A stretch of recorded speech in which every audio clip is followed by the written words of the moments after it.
Baiklah, dalam video ini kita akan membahas beberapa pokok bahasan. Yang pertama, alasan perusahaan menggunakan proses costing. Yang kedua, perbedaan dari proses costing dengan job order costing. Yang ketiga, cost of production report dan equivalent unit. Yang keempat, bahas soal dari cost of production report. Yang kelima, production losses in process costing. Dan yang keenam, bahas soal dari production losses.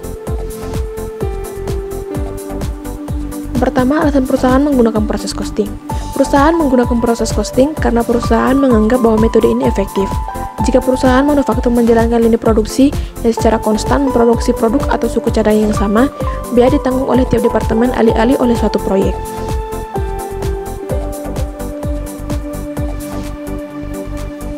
Kedua, perbedaan proses costing dengan job order costing.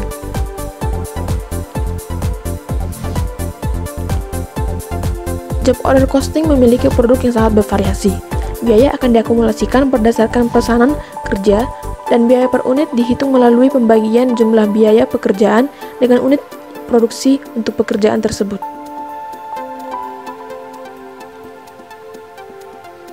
Selanjutnya, proses costing memiliki produk yang bersifat homogen.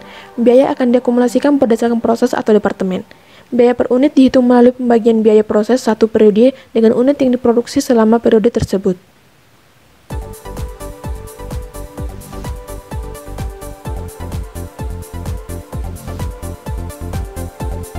Selanjutnya kita akan membahas cost of production report dan equivalent unit.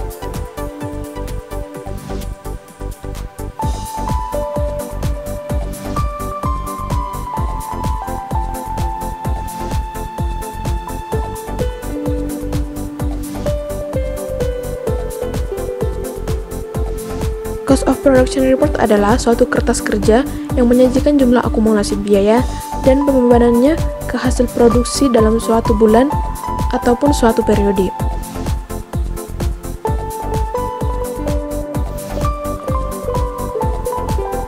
Format cost of production report untuk tiap departemen bisa berbeda-beda, namun selalu menyajikan informasi berikut ini. Yang pertama, total cost dan unit cost atas pekerjaan yang diterima dari satu departemen lain atau lebih. 2. Total cost dan unit cost atas material, labor, dan FOH yang ditambahkan ke dalam departemen. 3. Biaya WP awal dan WP akhir. 4. Biaya yang ditransferkan ke dalam departemen berikutnya atau ke gudang barang jadi. Laporan harga pokok produksi terdiri atas yang pertama, schedule kuantitas, 2 unit ekuivalen, 3 perhitungan cost per unit, 4 pertanggungjawaban biaya baik untuk nilai barang jadi maupun nilai barang dalam proses.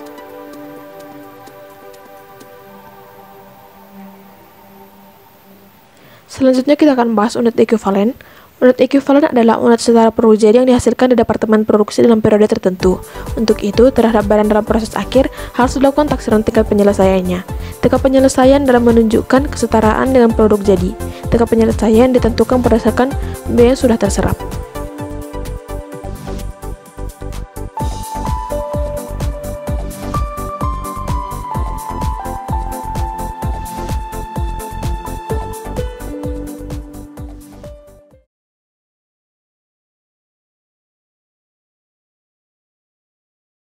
Halo teman-teman, di sini saya akan menjelaskan tentang bagaimana membuat cost of production report pada proses costing dengan menggunakan metode average atau rata-rata.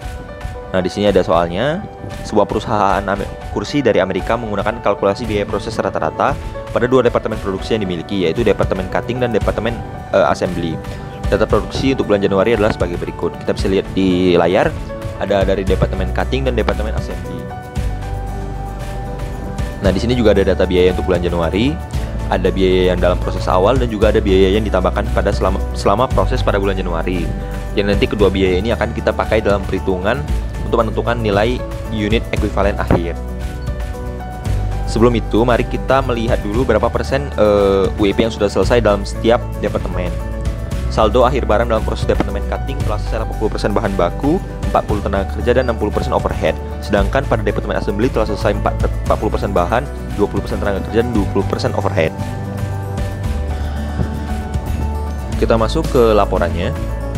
Di sini teman-teman bisa melihat barang dalam proses awal 100, dimulai periode 600, total barang awal di departemen cutting 700, kemudian ditransfer ke departemen assembly 500, sehingga WIP akhirnya 200 dengan proporsi 80% bahan baku, 40% tenaga kerja, dan overhead 60%.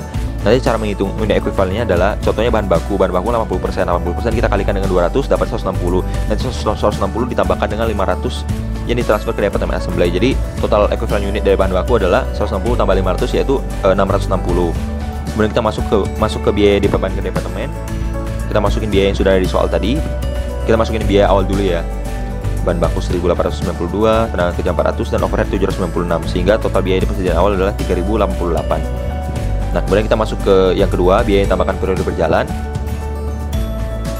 Bahan baku 13.000. Nah, ini di sebelah bahan baku kan ada 660. Ini equivalent unit yang sudah saya hitung tadi di atas ya. Jadi tenaga kerja dan overhead menggunakan rumus yang sama seperti yang di atas. Kemudian kita tambahkan biaya yang di awal sama biaya yang ditambahkan periode berjalan sehingga terus kemudian kita bagi ke unit equivalent mendapatkan cost per unitnya. Kemudian kita ngitung cost per equivalent unitnya ya seperti yang sama di atas, yang ditransfer 500, komplit 100, kemudian kalikan dengan unit costnya, seperti itu juga selanjutnya.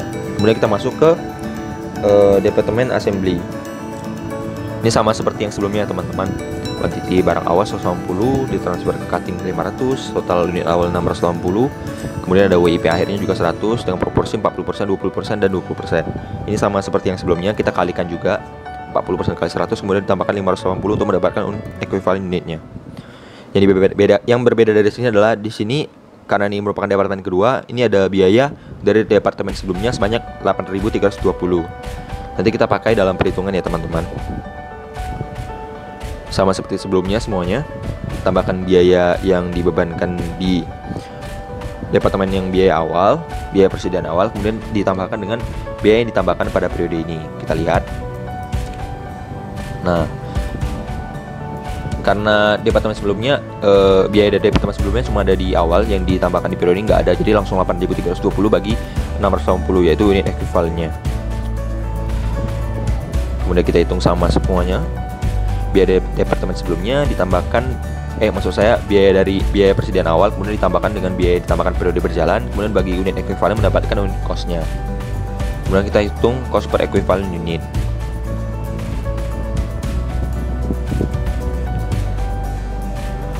Nah, di sini di dalam proses costing terdapat production losses-nya.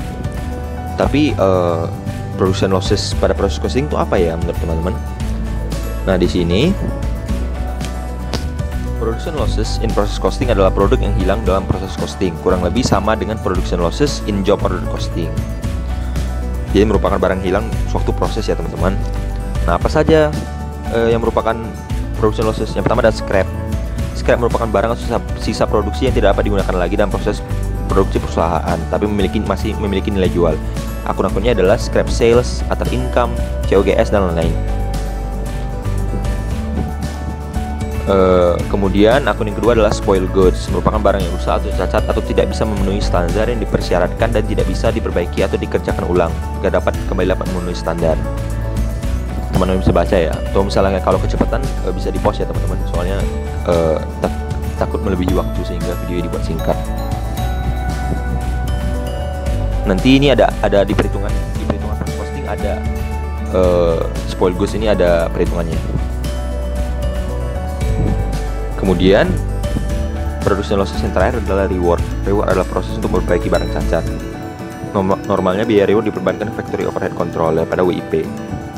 Sebab reward pada sistem proses costing biasanya disebabkan oleh faktor internal daripada faktor pelanggan. Kemudian kita lanjut langsung ke perhitungan production losses pada proses costing.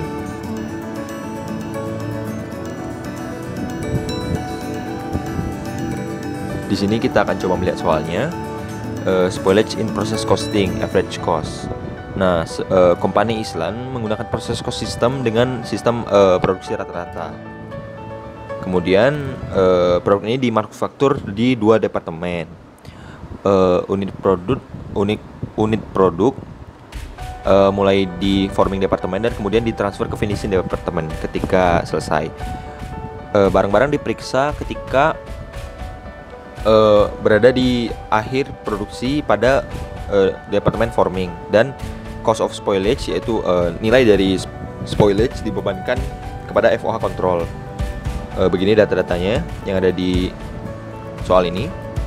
Untuk beginning inventory sama seperti tadi ya, soalnya kurang lebih sama. Di sini kita melihat yang diketahuinya seperti tadi. Kita ngitung dulu WIP endingnya dan produk ekuivalennya. Kemudian kita hitungnya ada spoilage.